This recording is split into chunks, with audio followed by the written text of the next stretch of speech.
haven't seen in a long time a Republican candidate to the left of where the party seems to be as a whole, or at least as a moderate, and still be able to pull off getting the nomination. Christie won't be able to either if it's in a vacuum and it's just based on their positions. Christie's hoping that the force of his personality, if he keeps taking RandPaul out to the woodshed like he has this week, that will enable him to keep his moderate positions or his more moderate positions and still not pay the political price for it. He might be able to pull it off. It's a tough road, but Christie's got enough personality he might be able to. It's a small sample for me, but I've covered him where he's been in a room full of firefighters, and he's telling me he's cutting all their benefits. Right. And at the beginning of this, they're ready to get the pitchforks and stakes out for the guy. By the end, they're giving him a standing O, and I'm looking around. I'm like, you guys nuts? But they eat it up. And on the national level, he's been at events with other Republican governors who may or may not have some appetite for national office.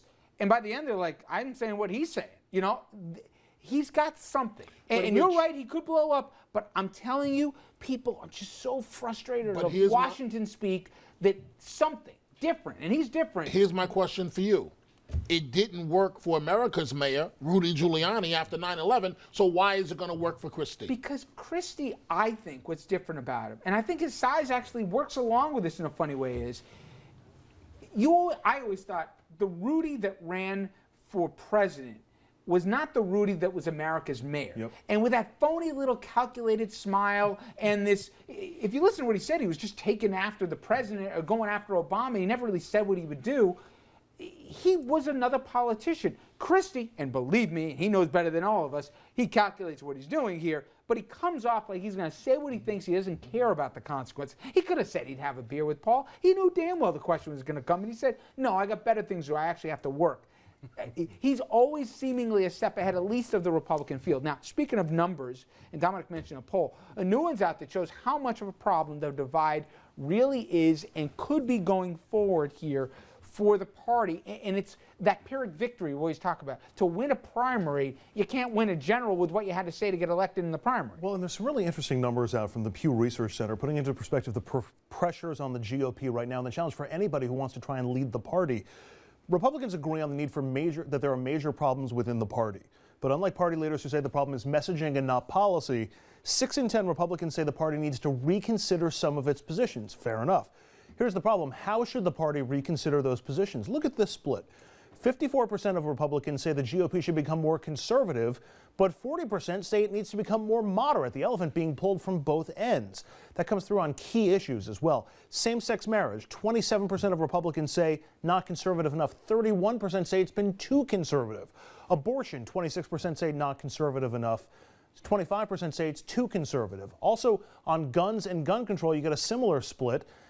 And on immigration, though the numbers here might actually push immigration reform further to the right. So you see on some key issues, and just overall, I mean, the Tea Party holds an enormous influence in the party and really skews some of those numbers. But what are you supposed to do when half of your base says go to the right and half your base says go to the left? That was the best explanation, Andrew, I've seen here in terms of like this dual personality they have. And Rich, let me ask you.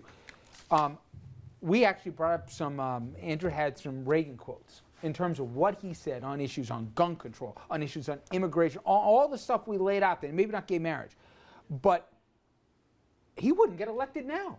What does the Republican Party do when they see the country changing from lily white here to darker and darker? How do they look at the map and say, like some of them, let's double down on the right rhetoric? How do you win by doing that? I think that's part of what the Republican Party's always been, which is a big tent. And you're going to have this type of rhetoric. But they're kicking people out of the tent like they used to. The Javitzes of the world in New York, as we remember, I think some people are leaving. You could have been a liberal before. They left because there's no place for them anymore. I think that was happening a couple of years ago, but now more so I think people are leaving to create a new third party, the Tea Party. And they're making a clear distinction between hard right libertarian and traditional, what they're calling. And you don't think the Tea Party has been the worst thing for the Republican Party? Because I think the Republicans could take the Senate. I think they could win the White House. I think they could have won it before.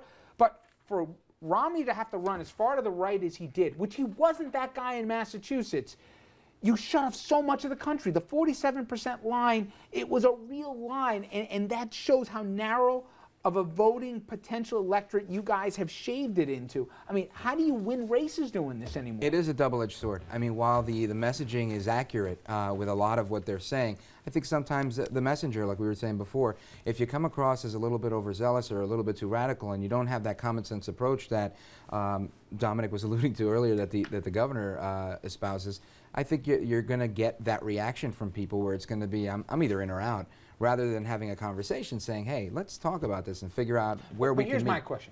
The Republican Party, unlike the Democratic Party, they used to get, you got in line or you were sitting on some backbench of some dog meat committee. Look what Congressman King had to say, okay, in Indiana, where he compared DREAM Act kids to drug mules. And Republican leadership might have said something, but nothing happened to the guy. It would have been a great message. At the same time, the National Party is talking about wooing Latino voters. If they said, we're going to take this guy to the woodshed in public, we're going to give him a beat down, make sure he knows and everybody else knows, you go off message and hurt us, let alone say something offensive, forgetting even that for a minute, there's a price to pay. What's the downside for the Tea Party guys to say some of the stuff that they're saying? Well, I think the downside is that, like we talked about earlier, I think little by little they're pushing themselves out of the party to create their own third party. But doesn't Boehner listen to him now? Because if he doesn't, he's got a deal. He comes back to him. 40 guys say no, the Tea Party caucus, and all of a sudden he's got to go back and say never mind, that there's no deal. I don't know that the speaker's following the Tea Party angle. I think he's just trying to hold on to consensus so that he can get forward. And also he's playing politics with the president so that there's two things that aren't going to happen on his watch, which are immigration getting reform. passed? No, right, yeah. There's still agreement within the Republican Party on limited government and economic issues. That's right. If I could give one piece of advice to Reince Priebus, not that he would listen, it would be get rid of the social issues. Let everybody vote their conscience on the social issues. Don't take a position as a party on the social issues. Vote the way you feel like you want to. Well, due respect, Andrew, but due respect. It's a great point you make, but who's listening to Reince Priebus? To your point, Reince Priebus gave, remember the post-mortem after the election? And he says we have to broaden our base, we have to reach out to Latinos, and then the kings of the world, but then the kings of the world go ahead and call them drug mules, right? The little kids. And obviously nobody's listening to messaging there. They don't believe they have to listen to the RNC. There's no agreement on those social issues. That's where the party is being pulled at both ends. But again, limited government and taxes and business issues. But how about tax and business? You have some of them saying, let's shut the government down. And Coburn's like, you can't do that. That's not what we're allowed to do. You can't just defund a program that we voted, whether we like the vote or not, that we approved. You can't do that. So you have Republicans telling other Republicans they don't even understand the basic, framework of government here and how things work. Well, Richard, if I might, I think you have Senator Rubio that's saying, we're not shutting down the government. It's the president's inaction to sign a piece of law that's shutting down. And I think it's going to become a public relations war to see if it flies, they don't if love it the doesn't president, fly. but they know it takes two to tango. And these guys made it priority number one not to do anything with the president. I mean, McConnell said that, the day before even Obama walked in the White House. So they can't turn around and say he's not playing nice, right? I think that they can come to some consensus if both of them were willing to work in a way that would really I like his them. optimism, Dominic, but are you buying what he's telling? Unfortunately not. It's not going to work. It's not going to work. Well, the Tea Party folks don't want it to work. And we're going to talk now about what the president can or can't do in this reality. We talk about what the Republicans are doing, but maybe some blame ought to fall at the president's desk too. Now remember, keep the conversation we just had going online. Go to Facebook and Twitter. Paul versus Christie.